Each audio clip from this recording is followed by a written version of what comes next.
Good morning, Good morning. Barry, and welcome to China and Central South University. Thank you for you give us this opportunity to have this interview, and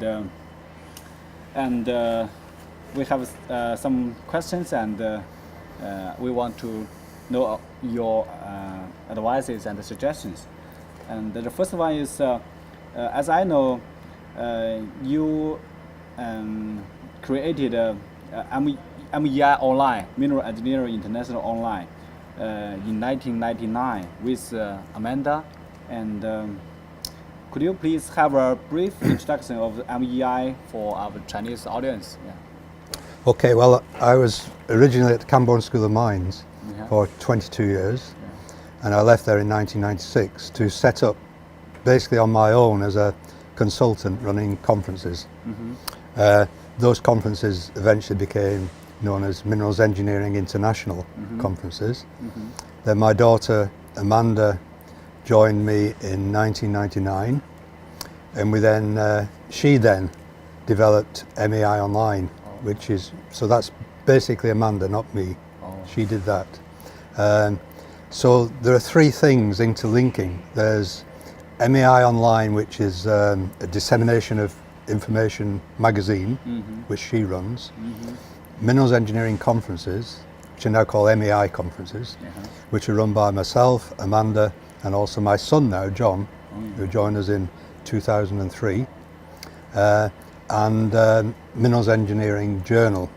So the three things are intimately linked. Okay, so the conferences feed into the journal. Yeah. So MEI Online is basically dissemination of information. Yes. And the knowledge. Mineral processing, in mineral processing. In mineral Yeah. processing. Yeah. Okay.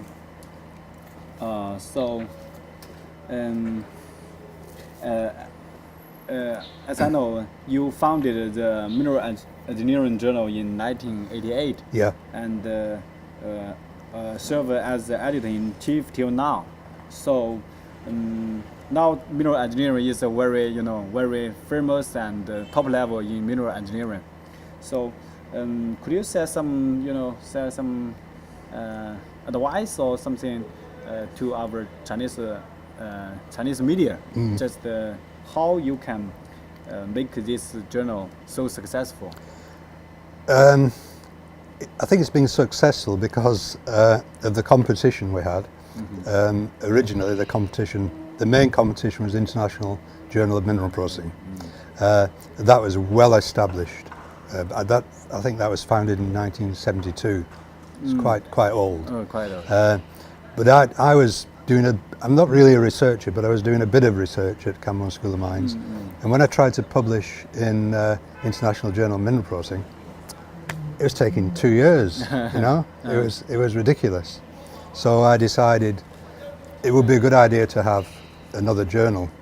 Well, luckily, my book, Mineral Processing Technology, had been published by Pergamon Press, and Pergamon Press also ran journals. Yes, I know. So they knew me, so they were quite prepared to take on this journal, which we call Minerals Engineering.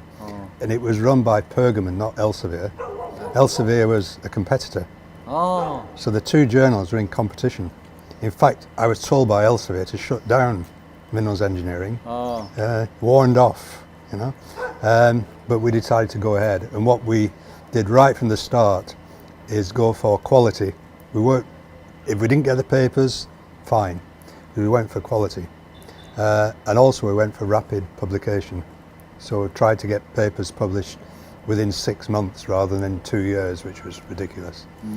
And that's been the success of the journal all the way through. We've gone for quality and speed. And a very professional editorial team and board, and a very professional reviewer team. Now we have. I mean, it was difficult at first. When you start a new journal, it's very difficult to get people involved with it. It's very difficult to get people to publish papers because they don't know the journal. So they were still putting into IGMP and others. But once it got established, that was fine. But it took a long time. Yeah. So, do you have some invited papers or in mineral engineering nowadays? No, You we invite don't, no, very not now. famous No, scholars? we don't invite papers. it's just the we same. the only papers which are invited are those which go into the virtual special issues, which are keynotes at MEI conferences. Because the two things are very much interlinked: MEI conferences and the journal. Journal, yeah. So any MEI, as you know, because you Yes, I published, know. Yeah. MEI conferences produce a virtual special issue, and the only papers in that virtual special issue which are invited are the keynotes of the conferences. So we invite the keynotes, and then we invite them to publish. So nowadays, open access is a very, how to say, it's a very famous and not very famous, but I think it's a new thing. Open access, yeah. journal, yeah. Yeah. So what's your opinion about the open access journal? Oh, well, it's very good. But Elsevier is also open access. Yeah. Minerals engineering is open access, but you have to pay. You have to pay for any open access journal. So you've got the option with minerals engineering of just publishing free, which I think you do most of the time. Yeah, most always. Always. Or your university could pay to go open access. How much? I don't know. Oh, you don't know. No, I have no idea. I have no idea of the finances of the journal at all. Okay. I'm only the editor, I'm not the publisher. Oh, yeah, I know. Yeah. But I think open access is a good thing. Yes. Yeah. But the problem is it's got a very bad reputation because there's a lot of open access journals now started up with, awful Some reputations. of them may be very, very good. Well, I'm going to mention one of them. There's one of them called WASET. Have you ever heard of it? Yes, of course. Yeah, well, WASET. I'm actually on the International Scientific Committee. I found out 2 days ago. And I've criticised this journal so much, and I'm not interested. I also received a lot of these emails, invited me to be an editorial board or advice editorial board member. And quite often, quite often for something completely outside your field. So they've got a bad reputation. Okay. Yeah. Okay, I see. So, and till now, is there any cooperation between MEI and the Chinese media or institutes or no? No. The only cooperation that we have with China is this one with you now. So I think we've got collaboration for the future. But basically, MEI is neutral. It's got to be neutral. We mustn't show any favouritism to any country or institution. So it's, if you put papers, for instance, into the journal, you'll be treated just like any other establishment. There's no favouritism, you know what I mean? And that's what it's got to be like. It's got to be neutral. But having been here and seen what you do, I'm very impressed, and I think you'll be publishing a lot more papers in the journal. I think there'll be a lot of involvement with CSU and minerals engineering. But it's not because I'm saying, I'm giving you favouritism. It's because I know your reputation and, what you do is good. Thank you very much.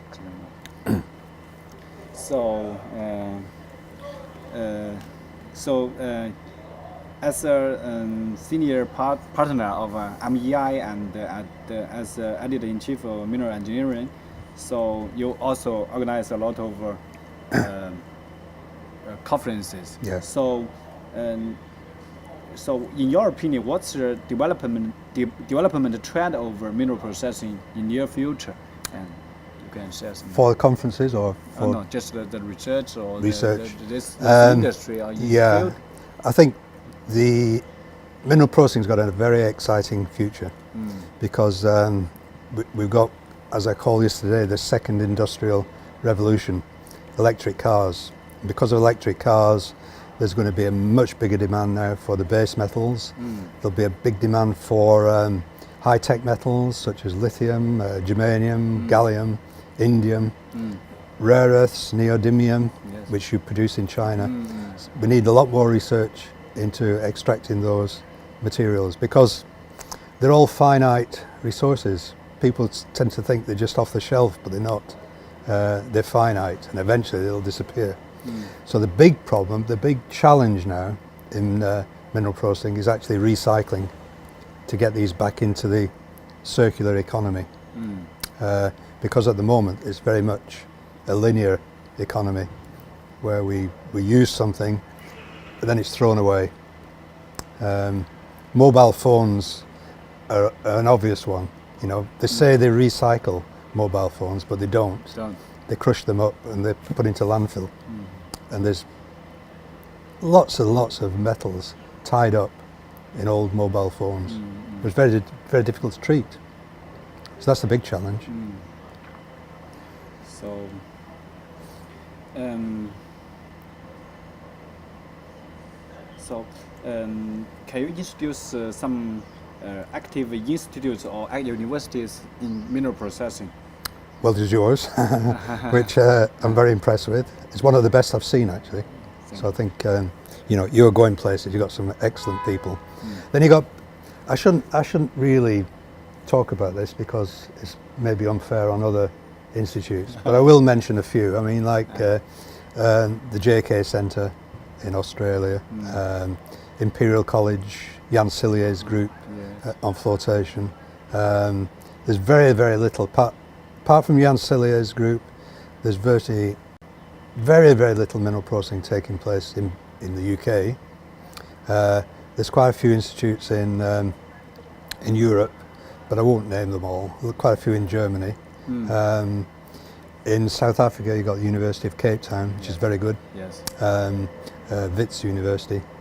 But I shouldn't do this because I'd probably be, you know, leaving too many people out. But there are some good ones. There's a lot of good ones in China as well.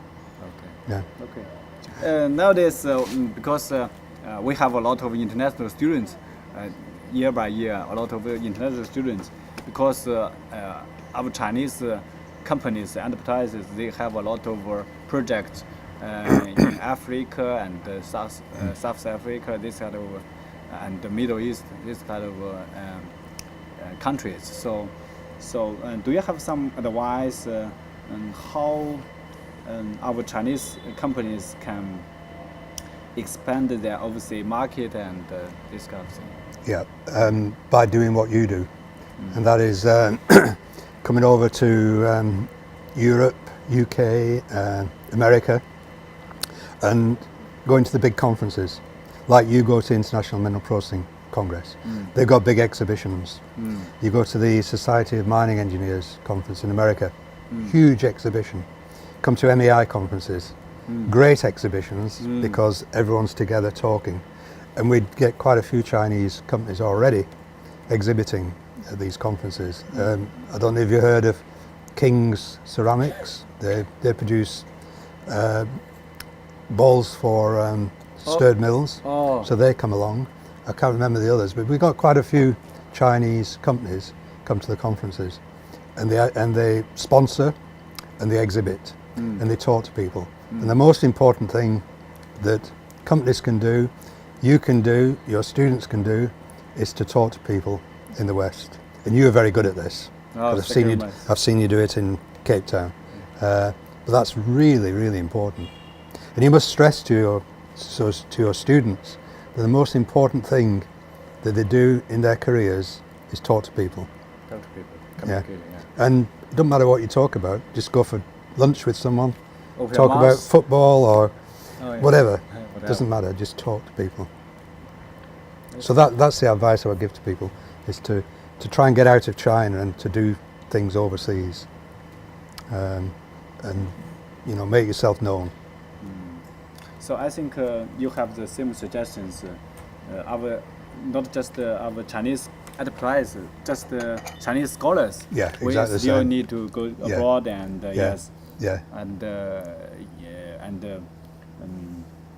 and go to international conference and also gives you the opportunity of speaking in English, which isn't easy.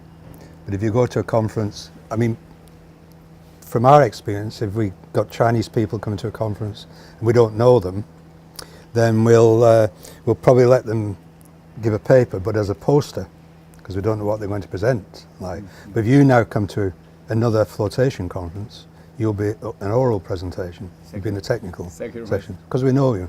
So that's the important thing, getting to know people. Yes. And this is not my question. This is his question. If you want to copy your mode as MEI mode in China, could you give us some advices? Yeah, and, don't do it. It's difficult because MEI wasn't planned. It evolved, so slowly we did different things, and MEI evolved from that. We didn't just sit down and say we're going to produce MEI. So it's difficult. By setting up on your own, you mean conferences? Conferences? He organized a lot of conferences, Yeah. but in Chinese, not. So exactly what does he mean by a model MEI? Means how his company, like a Chinese MEI, Yeah. can be your MEI. That is successful, yes, So to produce because his company is still growing Yeah. up, He's talking about MEI online now, like the dissemination of information website. the MEI and the conference and the MEI online, but Well, the conferences he's doing. except His the conferences he's except the doing. journal, Yeah. MEI conference, Yeah. conference and MEI Yeah, online. yeah. You could set up a website, no problem, for disseminating information in China. That's no problem. And it could also link to us. That's the kind of thing we could collaborate on. Yeah. Yes. That'd be a Also- good thing to collaborate on. Yes. Is for MEI and yourself to get involved, and we can actually publicise what you are doing and the other way around. Yes. Yeah. Yes. So I think when he organized some conference in China, he Yeah. also can contact with you and introduce MEI to our Chinese Yeah. audience and Yeah. scholars and then But only mineral processing conferences. not just the mineral processing. Yeah, mining, but for us it would be mineral processing. mineral processing. So any collaboration with us would be in mineral processing. Mineral processing. Yeah, I see. we're not into concentrated. mining. Yeah, I yeah, see. yeah. Should we take some international internet conference? Internet Conferences, conference, electronic conference. Yeah, I mean, a lot of people are saying this is the future, but from what I've been saying to you, I hope it isn't, because face to face, talking to people is the most important thing you do. I was telling you I've got a meeting next week with Elsevier, and it's with a new publication manager, and he suggested we do it by phone. I said, don't do it by phone. I want to see you face to face. When you see someone face to face, it's a lot easier, and you talk about other things. You find out what they're doing, what they're interested in, and it's much more important. So I'm sure it will happen eventually that there'll be web-based conferences. There are now, but I hope the standard format for conferences never disappears. Yes, I see. Yes. Because I think electronic conference you can save a lot of money. Save a lot of money. Not Yeah, yeah. flight and no Yeah, accommodation, yeah. just sitting in Yeah. at the office and you Yeah. can talk. But yes, not. Yeah, but you don't actually save money, because if you go to a conference, you probably find a contact and you get some collaboration, you get some sponsorship, or something will happen. And it might be 2 years down the line before you find out something's happened. But something always happens at a conference when you talk to people face to face. Face to face. Yeah. But you must do that. You mustn't go to a conference and just hide away, as a lot of people did. So, in your opinion, what's the hot topic for research? Not very fundamental research maybe. What's the hot topic of fundamental research in recent years? Well, we've discussed this, and basically I think the hot topic should be recycling. I think that's the major thing. What we should be doing as mineral processors is trying to produce a circular economy. So recycling and also secondary processing, not just mining primary deposits, because they're going to go, looking at old tailings dumps and so on, because they contain a lot of valuable minerals which couldn't be treated in the past, but can be now. So yeah, secondary processing, treatment of waste, any waste. So there isn't any waste. It all goes. It's all utilised in some way, and recycling. Then you bring everything back into a loop. Tremendous challenge. I think that should be the challenge for the future. Yes, I think this is related to this question. It is, yeah. The environmental protection policy in China. Yes, our government also also very worried about this this problem. So we have very strict environmental protection laws, regulations. So in our university and most of the universities, we have a lot of scholars do this work, recycling and secondary processing. Yeah, but it's very difficult, isn't it? Recycling is very, very difficult. Very difficult. Yeah. So yes, the technology should be very low cost and very effective. Yeah. Because I mean, you can recycle. You can recycle everything, but it's the cost, isn't it, of doing that? And you look at a mobile phone; it contains only small amounts of metal, tiny amounts. So it's very difficult. You've got to crush them down, and you've got to. It's very difficult. Very difficult. Yeah. Okay. Yeah. After they edit the video, they will send you and. Yeah. Well, if it's on YouTube, that'd be easy. Yeah. They will. Yeah. Yeah.